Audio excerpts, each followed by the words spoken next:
Le skate se connecte parfois à la musique, et une figure majeure ayant marqué l'année 2017 est en forte connexion avec celle-ci. Signant 365 jours forts d'événements avec un premier album, la reconnaissance d'un large public, le Skate Tour, 30 000 places de concert vendues ainsi qu'un disque d'or. Bref, je voudrais, avec vous, revenir sur le parcours musical et comprendre les clés du succès de l'homme pâle. Génération Bolin, perd tout sur un all-in, hey, rien n'est solide, la vie est une cour d'école immense. On fait l'inverse de ce que devrait faire la police, là où la folie manque. Je t'aime pas mais je suis bien élevé, si je te baisse ta mère, je le fais poliment.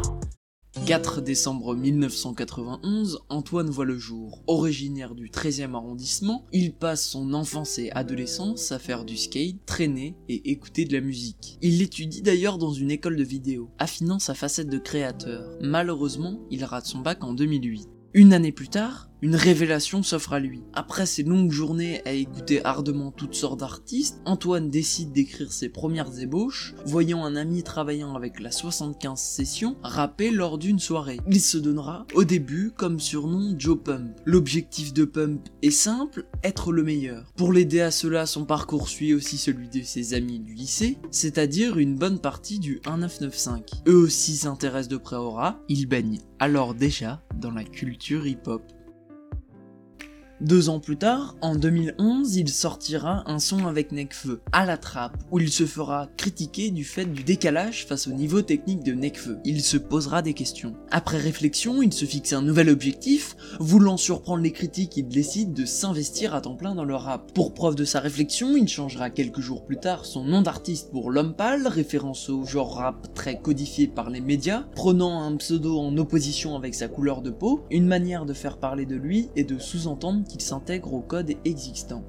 La même année, il se passionne pour le côté technique et mathématique de l'écriture, sortant alors un EP non commercialisé nommé 20 mesures, produit d'une collaboration avec DJ Lumi et Walter. Il sera très court, une dizaine de minutes, comptant 5 titres, techniquement parlant poussés, ayant comme objectif les rimes et le sens de chaque mot. Malheureusement, le défaut principal est la lourdeur créée par le côté très calculateur, prévisible et linéaire. Tout de même, l'ensemble est très fluide et après de différentes écoutes, on entend des punchlines très intelligentes, preuve il en est un acharné du travail. Malheureusement, cela ne suffit pas, ne faudrait-il pas passer par l'école du rap pour réussir? Il est alors entraîné par ses amis à enchaîner les open mic. Au début, il a tout de même quelques réticences et difficultés, le faisant sortir de sa zone de confort, mais grâce à cela, il réussira à élargir son cercle d'amis, voyant par ailleurs la naissance des réseaux sociaux ainsi que la démocratisation de YouTube. Une aubaine tant qu'il est facile de se faire un nom avec tous ces nouveaux outils, avec un peu de chance et de travail. En 2012, grâce à internet, il fait la rencontre de Caballero, avec qui il sortira un EP en commun entièrement produit par Hologram Law, DJ et beatmaker du groupe 1995. Le projet sera du nom Le Singe fume sa cigarette, l'on y retrouve 10 titres d'une durée totale de 35 minutes, sans compter 2 tracks pour une version bonus. Le titre de l'album fait sujet aux 2 artistes, l'homme pâle pour le singe, référence à son clip Singe de rue, et la cigarette, elle pour Caballero, rappelant son freestyle de la cigarette fumante. Projet créé dans une atmosphère freestyle et technique, prouvant leur implication dans les événements rap parisiens. Cette collaboration verra d'ailleurs la naissance du titre Le Singe fume sa cigarette, où on y retrouve Jean Jass, Keroué, Nekfeu, Senamo, Walter, Wessa, Alpha One et Seven, sur 6 minutes de beau kick, laissant chaque artiste à l'honneur dans un couplet. Veulent censurer les nôtres et ça depuis les noces de Figaro. Alors j'offre vite ma pro, c'est fuck top, j'pense vu que les profs dorment, y'a plus que des bonnes notes de piano. Je fuis les vieux détours, si l'homme pas le boss, sachez que ce gosse hors norme renie la dope depuis ses premiers jours. Je vivais qu'à l'instant présent, fermant mes bouquins. Ce projet par ailleurs leur permettra de faire une petite tournée en Belgique, où là aussi ils feront de belles rencontres. Ainsi, cette même année verra une collaboration avec Walter sur le projet 22h06, ainsi qu'avavec le groupe Fix Pen Steel sur le projet Sens de la Formule. Après ces collaborations, l'homme pâle veut sortir un projet en solitaire, et donc le premier EP commercialisé sort le 9 septembre 2013 et se verra nommer Cette foutue perle. Au compteur 8 titres sur une durée de 30 minutes au total, l'ensemble sera par ailleurs entièrement produit par Meiso. L'on retrouve tout de même 2 titres en collaboration avec Caballero et Alpha One.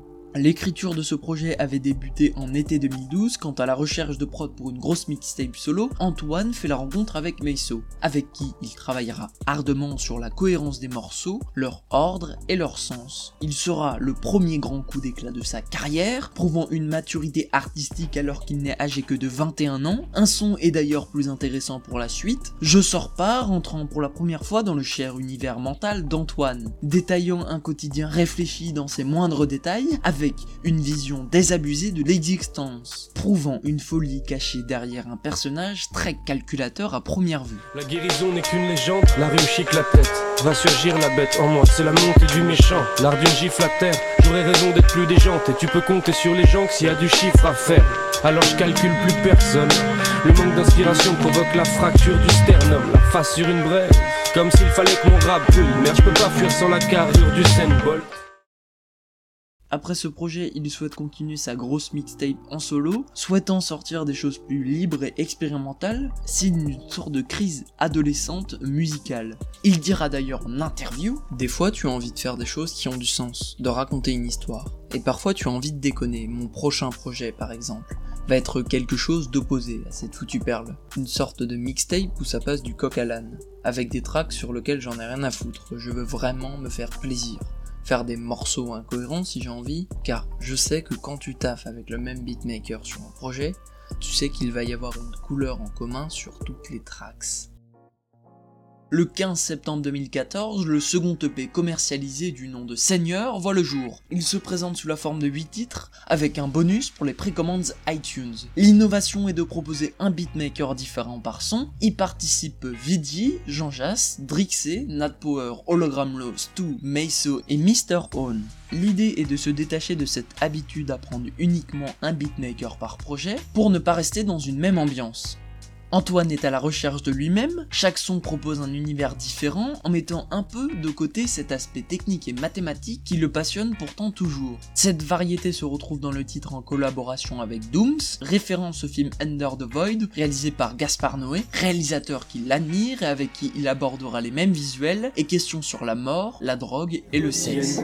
Tous, je pourrais jouer à trier tous les genres d'humains à Paris, mais la plupart seront couchés avant la fin de la partie. L'alcool est persuasif, dur de limiter sa force. Plus ta tête chauffe, plus ton liquide s'évapore. Bienvenue dans la ville lumière, ici les vices surviennent. Chaque soir, on redéfinit la plus grosse beuverie du siècle. Preuve qu'il a réussi à se faire un nom dans le milieu, il sortira un autre feat en collaboration avec Akhenaton, membre du mythique groupe IAM, et Homme Sandwich de Coca. La diversité ne s'arrête pourtant pas là, comme pour Autojustice, plus technique et sombre, clairement plus en adéquation avec ses anciens projets. Pour finir, le titre bonus tease la suite avec une référence directe à The Mask, preuve d'une trouble de la personnalité et d'un manque de confiance.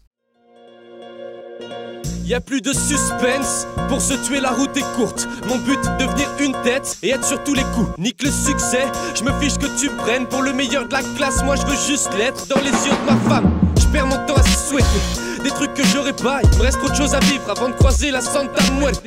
Y'a plus de repos, c'est grave, j'ai peur de la chute vu que dorénavant je sais ce que c'est que se retrouver sur le haut des marches. Sur le haut des marches, j'ai pu voir tout le chemin que j'ai fait, des années à m'entraîner pour être le boss d'un jeu blindé de vermine.